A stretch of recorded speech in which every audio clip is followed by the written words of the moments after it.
Hi, everyone. It's Andrea Warnick here, and I just want to share a few tips about talking to children about cremation. I know this is a conversation that really scares a lot of adults, and it's a conversation that we frequently need to have. I'd say the majority of the families that I work with these days, their person is actually, once they die, they are being cremated, and either their ashes are being spread or buried, or sometimes staying in the house with the family.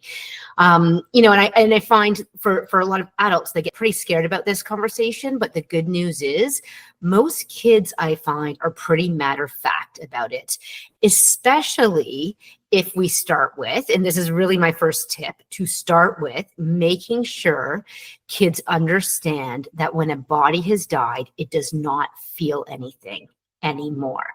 If they don't understand that, then yes, the conversation is going to be very scary for them.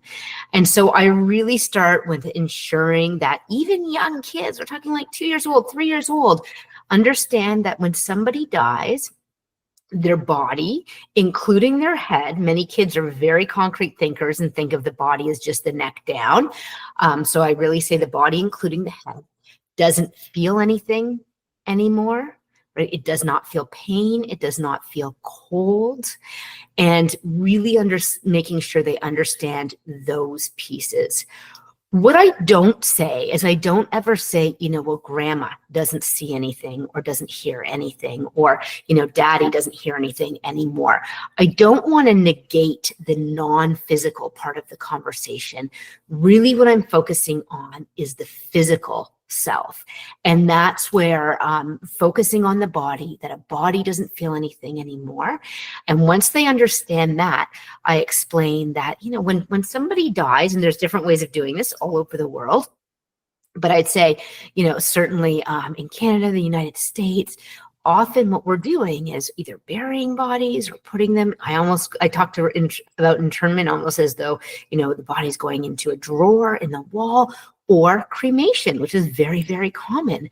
And what we do is put the body, including the head, it's almost in the little room. Some kids really want the exact wording, so you might share the language of retort.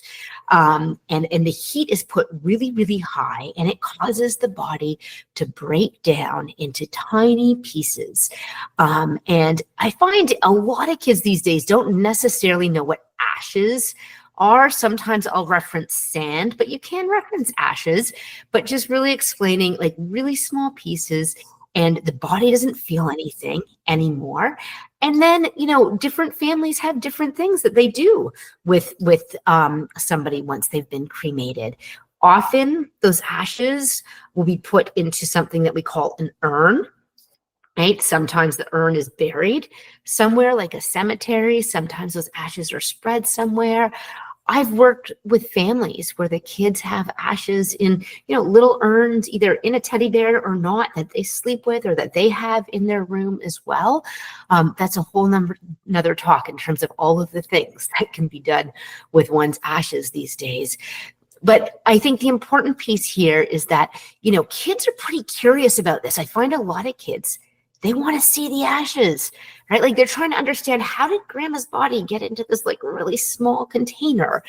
And one of the things I've learned in doing this work is that when we don't actually allow kids to see or really explain it to them in detail, their imagination often makes it much worse than it actually is. And that's where I have no hesitation around letting kids see ashes, look into the urn. Sometimes they're involved in the spreading of the ashes and things like that as well.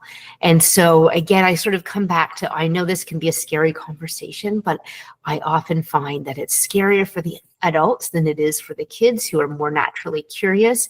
But a really key piece here is that kids have a good understanding that once a body has died, the body, including the head, doesn't feel anything anymore. So this does not hurt the person's body in any way.